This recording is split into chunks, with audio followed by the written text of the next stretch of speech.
Hi, everybody. Tim Hughes here. I'm the CEO and co-founder of DLA Ignite. With me today, I've got Eric Stone, and we're going to be talking about Eric's book, Jumpstart Your Workplace Culture, a roadmap for igniting high performance. Eric, great to have you with me. I just wanted to say a couple of things about your book. I read it and I really enjoyed it. The thing that you do, you work to enterprise, and what you do is you share so much of your experience there. And if there's anybody out there in leadership or thinking about going into leadership and want some ideas in terms of how to run a team, this is really a great place. This is not a up in the air theoretical book about culture. This is how I ran teams in enterprise, and this is what worked, and this is what didn't work, and this is why it is. I mean, you could sit there and go, read it, and if you're reading it, you go, right, I'm going to try that next at the next meeting, and then you turn it up, I'm going to do that at the next meeting, and that, I mean, it was like that. I mean, I really enjoyed it, Eric. Thank you so much. And where can people find you? Yeah, well, Tim, thanks for the kind words. Thanks for taking the time to read it and gather some insights. But people can find me. LinkedIn is probably one of the easiest places.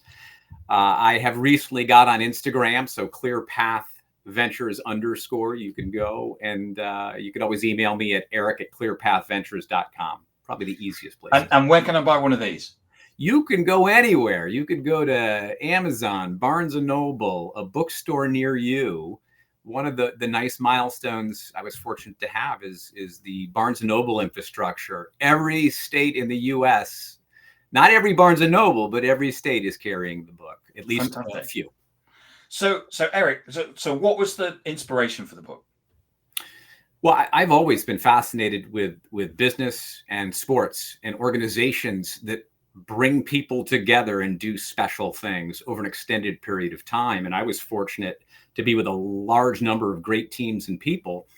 And it was a very competitive environment wherever I've been. But there was something that always stood out and let our team outperform some of the others in those core areas. And I wanted to share what that roadmap looked like that was applicable to a lot of different sectors. And so I wanted to try to share my message. Instead of leading teams of a few hundred, I wanted an opportunity to share the message with 10,000, 100,000, or however many I could impact. I mean, what I get from the book is one of you have an understanding, or you have a drive to get high performance, and you always wanted to get the best out of your people. And there's so many anecdotes that you share about how you did certain things, and how you dealt with certain scenarios to try and get the best out of your people, because you can't always get the best, but sometimes there was an example of a particular employee where you knew that he was deemed as difficult, but you went out your way to actually to try and empower the person. And there was a couple of cases where, for example, you had a difficult client walk in trying to hire a car, and was particularly was shouting and stuff. And this employee, which was deemed difficult, just walked over and sorted the situation, and it went away. Yeah, that story was actually pretty unique. It was with, like in any business, you have this surge that can come at you, and sometimes you're just not ready for it, and sometimes you're a little overwhelmed. And we happened to have a situation where we were very low on inventory, and this manager was able to actually use a company car in this situation. There were none left, and no one told him to do this, but he was willing. That's what, it's funny, you see the word above me, the belief. They had this belief about a common goal, and that's what's special about culture. So what do they do? Instead of searching and they couldn't find one, they hand the keys to their company car and was able to grab another one later on. So yeah, it's the special experiences that happen. And I remember once I was in Copenhagen in Denmark, and it was when a volcano had erupted, and I couldn't get home. And I went up to one of the officials of the plane the company that I was basically trying to fly with, and they said, we've got a hotel, all you need to do. And I said, how did you get there? And he said, this is my ticket that I basically use to travel to get to work every day. If you go this, it's 2 stops. That's what you need to do. It is the memorable situations. And that's why when you look at, this culture, it's the employee experience and the customer experience. And both have they're doubly weighted and very, very important. But those things extend and the stories grow. And then the customer tells a whole number of other people. So it's quite important that you create that. In the book, you talk about the 5 factors of employee engagement. Tell us about that. Yeah, it was interesting. We were doing some research and trying to figure out, how do we continue to get our team excited about what they're doing and live those experiences we promise. And somewhere, I don't know where I even uncovered it. I wish I could give someone credit, but there were these 5 factors. And based on the stats, they said great engagement can lead to really good outcomes. Not all the time, but most of the time. And so one of the things, like companies would list their values, we use these 5 factors as a blueprint for a practical roadmap. And the 5 are, so the first factor was a strong relationship with your manager. And we wanted everybody within the organization to create this unique relationship, create the seeds of trust that go along with an organization. And so the first one was strong relationship. Second one was just clearly communications. Now, under that, of course, it gets very important that everybody within the organization is in alignment, from the new hire to the person who's about to retire. Everyone's in the synergistic approach. And the third was the right material, equipment, and information in order to achieve that desired outcome. Are we supplying them with the right tools that will allow them to exceed those customers' expectations? The fourth was really simple: personal and professional growth. Are you encouraging that? Personally and professionally. What you do inside hopefully helps them outside when they're at home, that integration piece. And then, of course, are you recognizing performance? So I always used to say, recognize the effort, reward excellence. And so those, in any organization, if you just find 3 initiatives under each one, it creates this little extra engagement level. And as we were stating, from all these companies that survey, it leads to really good outcomes in your area. So it was crucial to the fundamental piece of what we were building. And I thought that was one of the reasons why I felt that your book was so practical, which is that the strong relationship with your manager. This is not some sort of, we've done this report and we've got some fluffy thing that somehow that you're going to do, and you turn up and you do it, you think for 3 weeks, and then you go, actually, this isn't really going to work. And nobody, and I go to work and I talk to people about it and I don't know what I'm talking about. Whereas a strong relationship with your manager, what is there not to understand about that? Yeah, very simple, understandable, repeatable. And then you look at every step of so under relationship, there has to be a relationship built in the interview process. So, what are you doing within your organization to create this unique relationship, from the interview process to the offer, to the onboarding, to the initiative? What's the initiative within your organization that you utilize and can stamp and say, this is how we build relationships? We used to call it a 30 minutes of fame. And that was our way for the manager to deliver a one-on-one conversation, learning a little bit about them personally and professionally. And it's amazing what happens when trust and the word above me, belief, is there. Because you talk about the recruitment process, and even in the recruitment process, you were building those relationships with the employee. It came across as, if I came to work for you, what I read in the book was I'm building a long-term relationship with a person and a company. Not only was I involved in the majority of the interviews, because I wanted to understand who was coming through our doors. We would have a new hire lunch in which I would bring a pool of people together and literally just, tell me, Tim, tell me about yourself. What are the things that define who you are?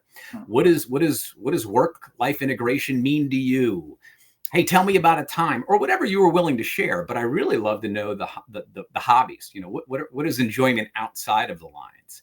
And then all of a sudden you find they're a big footballer or a baseball fan of the Boston Red Sox, like I was, and And when you bring that up, or you remember their spouse's name, and you're at a summer picnic, that matters. And so again, it's within the confines of what do you do as a leader all the way through.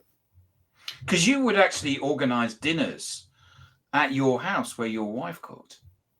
I would. We would. It was a way to. I wanted everyone to feel as comfortable as they could, not a stuffy restaurant. And there's nothing wrong with going to a restaurant, but I wanted them to see my kids kind of running around the house, interacting. I kind of wanted to make it.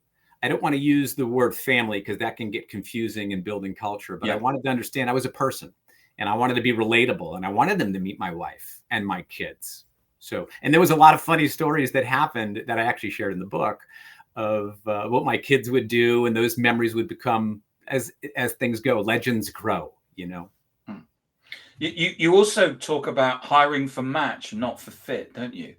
I do. You know, the analogy would be, and some consider it semantics, but for me, I use it as a clothing analogy. You know, if I have a size 9 shoe and I'm looking for a size 9, that can be very specific.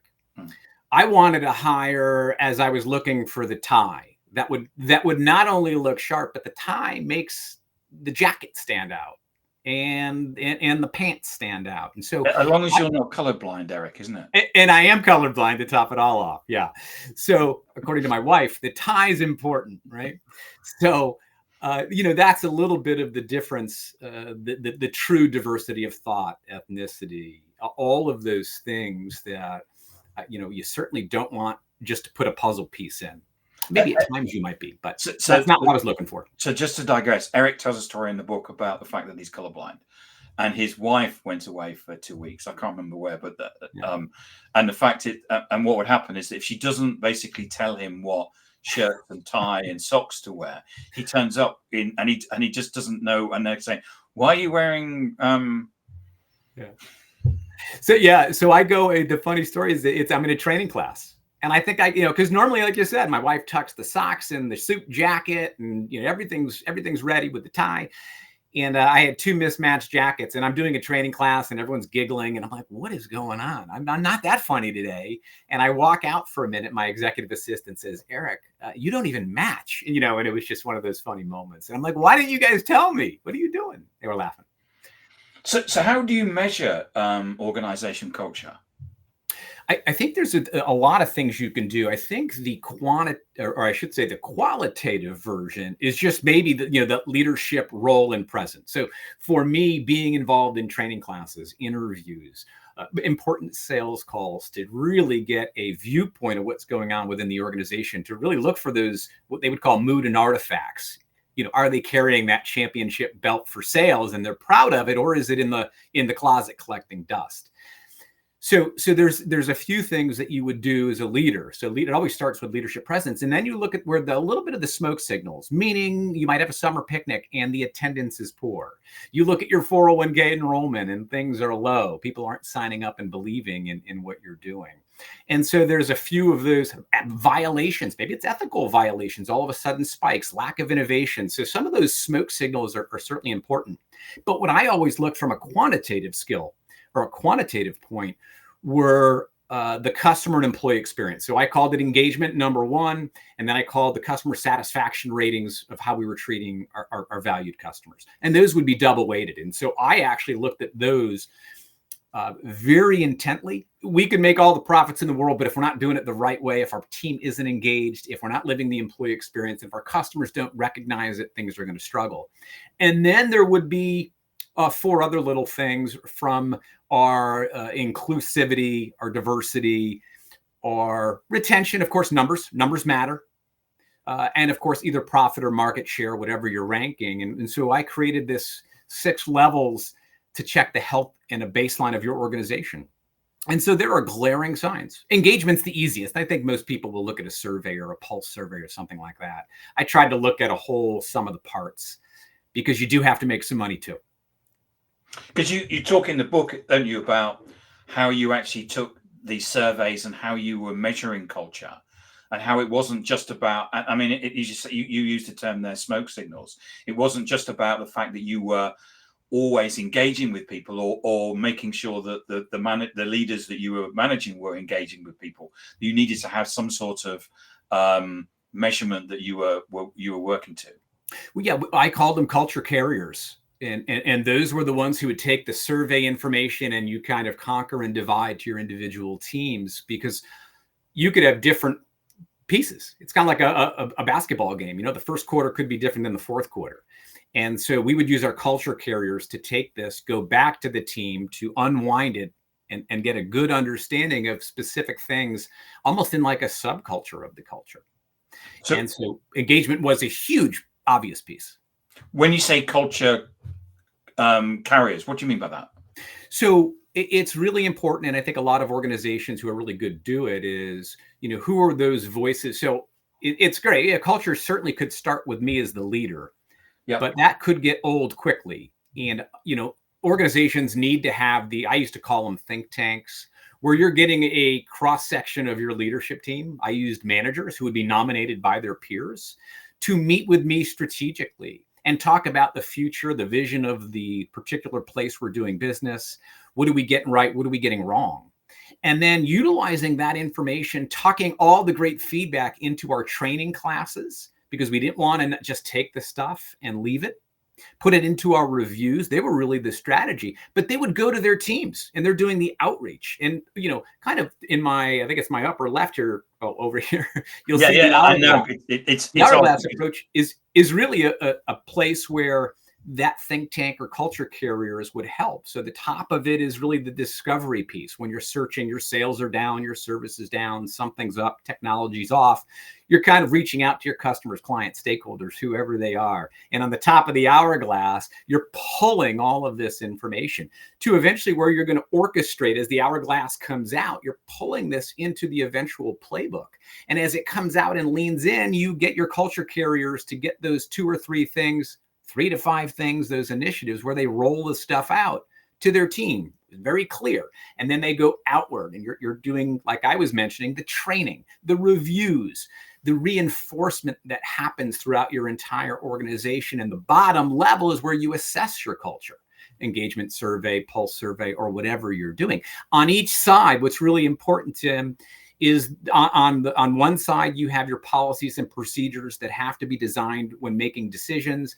And the other side are your mission, vision, values. Those are your guiding forces. Those are the things that are going to allow you to do the things the right way. And so that's what you hope your culture carriers are also doing, is conveying this information out. It's not just me, it's them. Better belief in the organization. Because as you say, as a leader, you can say, I believe something like this, but it's really about empowering others to do that. And ultimately, as you say, empowering them to go out. And I love your, both of you, is your hourglass picture. Yeah. Where you talk about having your mission, values, and your policy procedures at either side. And then at the top, you've got your discovery. You then orchestrate and you start a rollout, and then you do a training, and then you do an assessment. So it's not just a case of I've trained people and then we assume it all happens. You've then got some feedback in terms of what's going on. Yeah, the other key thing that was a nice visual and understandable, got to keep it simple, is the word hourglass. When you look at hourglass, it's O-U-R. There's hour in it. And it's not an eyeglass that, I don't know about you, but I've had since I was about 7, So everything, you want everything to just align and make sense. And so when they go within your organization, it's not a flavor of the week. It's very intentional. I mean, we've all been to events that people have run where they say, well, we're going to have a brainstorm. And then you put loads of effort into it and they say, and then nothing happens. I was recently talking to some, and they're in the healthcare space, and they actually had a great training on empathy. And so I started to ask questions. They said, hey, tell me how you get this acronym of EAR. It was a great little thing. And it was sent to them via some sort of webinar. And I said, how are you now taking that, and how does it get disseminated to their team? And then it was like crickets. It's like, well, we're just supposed to do it. I'm like, really? You think everyone's going to, conceptually it makes sense, but we know life gets hard, things get challenged, things get moved around. And that's where organizations struggle. It just becomes a flavor of the week. And I wanted to be the distraction catcher for my team, that cognitive traffic cop that allows people to be at their best. Eric, thank you so much for coming on and talking about your book, Jumpstart Your Workplace Culture. As I said, I really enjoyed it. If I ever get into a position where I have to lead more people than I do right now, I'm going to reread it. Because there's just so many things in here that you could implement. You know, it's like, as I said, turn the page. Yeah, I need to do that. Okay, so how do I do that? And turn the page. It's fantastic. Thank you so much. Well, thank you for the kind words. You're welcome. And as we said earlier on, we can get a copy of this on Amazon or Barnes and Noble or wherever you get good books. Absolutely. And matter of fact, if you really want to get put to sleep, you can listen to my voice, because I have an audible too. So it's not fantastic. A Morgan Freeman, but it's me talking. So it's Eric Stone. It is me. Yes. Remind people where they can get hold of you, Eric. So you can get a hold of me on LinkedIn. Is probably the easiest place. ClearPath Ventures _ on Instagram, and you could just shoot me an email at eric@clearpathventures.com. Those are the easiest ways to get a hold of me. Excellent. Thank you so much for coming on, Eric, and sharing your wisdom and your experience. Thanks for giving me